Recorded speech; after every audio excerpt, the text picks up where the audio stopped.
The Oklahoma City Thunder are one of the favorites to sign a big man that was giving them trouble early on in the postseason in the first round of the Western Conference playoffs. What up? It's Bryson Akins with another Thunder Digest video for you guys today. Before you get all this though, I want to take a moment, recognize 88.6% of you guys coming back and watching these videos are not subscribed to the channel. Just gotta say, if you find yourself coming back and you enjoy the content, go ahead, hit the subscribe button. That way you don't gotta keep on looking the channel up if you want to find a new video that drops. That way, you just see when it drops immediately when you log on to YouTube. So go ahead, find yourself coming back, you enjoy the content, hit the subscribe button, and we can go ahead and get into the video today.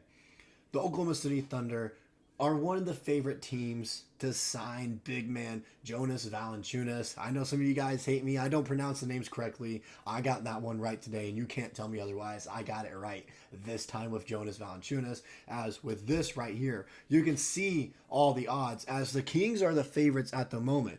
But you go down the list a little bit. You go 1 down, 2 down, 3, 4, 5. And then that 6 team tied with the Wizards. So really, tied for fourth right now with the Wizards, or no, yeah, tied fourth with the Wizards at plus 650 odds. There we are, right there. And I think it just kind of comes down to what we can offer him and if we get someone else before him. So, like, you look at it, the Kings, of course, they desperately need him to kind of fit in their style of play. They need some help down low in the paint, rebounding wise, defensively.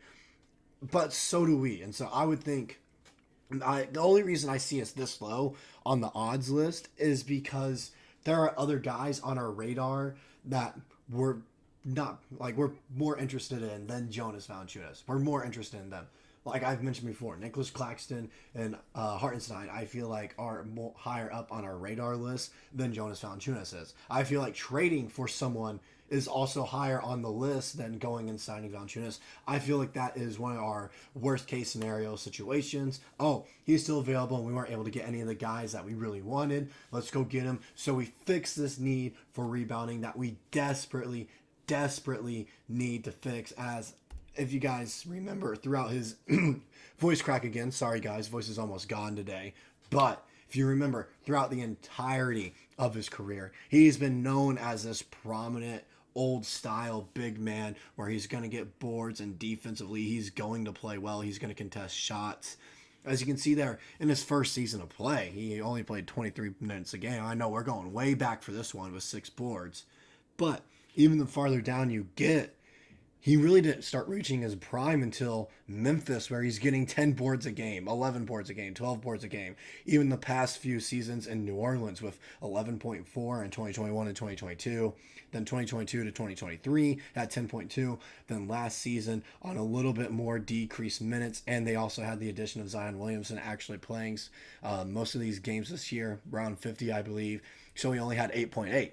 But with a guy like him on our team, where he is the guy that's going to be crashing for these boards. He is going to be down low, fighting for his life to get board after board after board. I feel like his numbers would spike back up to that 11, maybe even career high average in rebounds with 12 or 13 a game. Because if you guys don't remember from the series that he played against us, man, he was absolutely dominating. Game 1, 20 rebounds.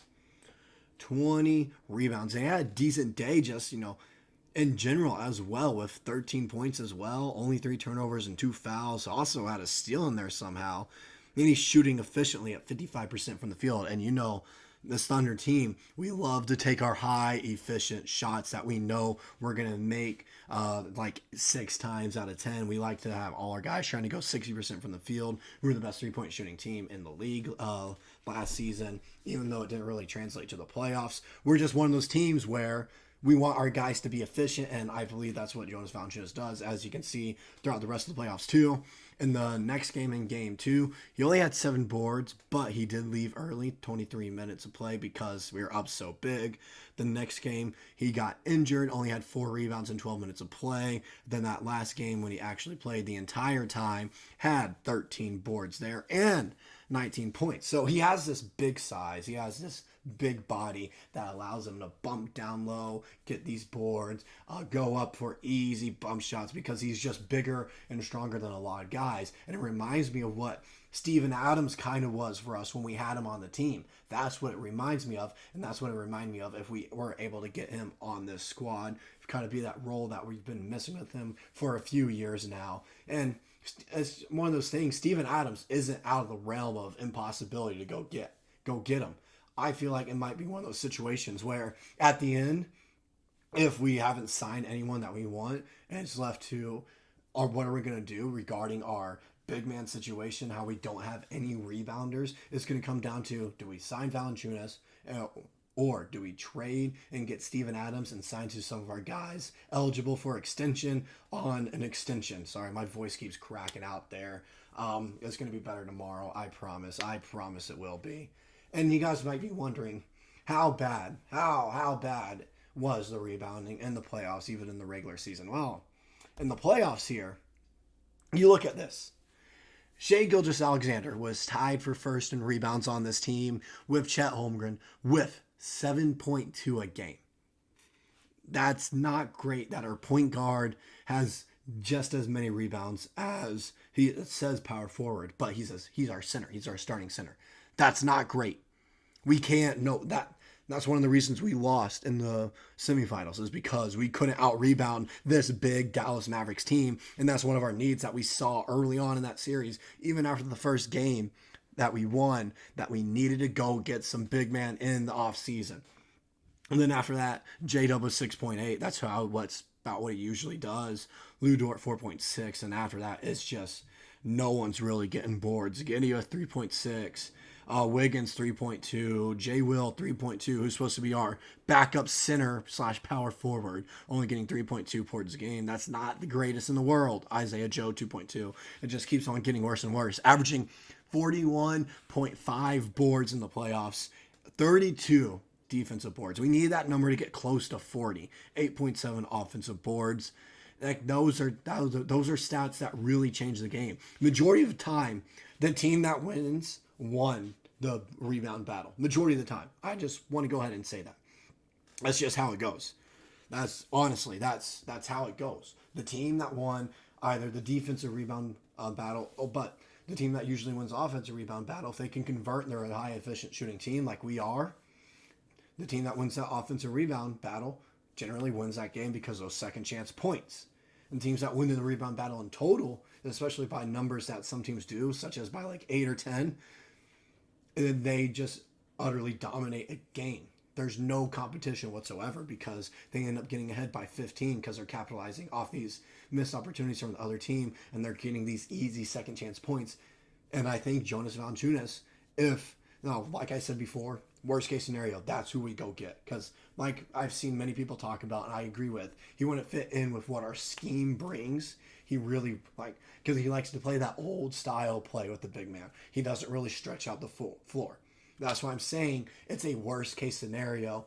That's who we get in the offseason to fill in this need that we need to have filled. That's simple. That's all I got to say about this.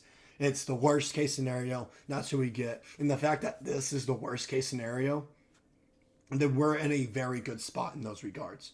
We're in a very good spot that the free agent market for some of these big men is starting to open up more and more, especially with trades on the board. A lot of teams looking to rebuild and get rid of some of these guys that are going to be begging after this year some big time contracts.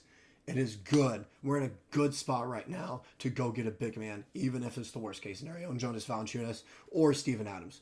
Like I mentioned before, though, that's all I got for this video. If you find yourself coming back and you enjoy the content, go ahead, hit the subscribe button. It's the best way to support the channel, and we'll see you guys in the next video.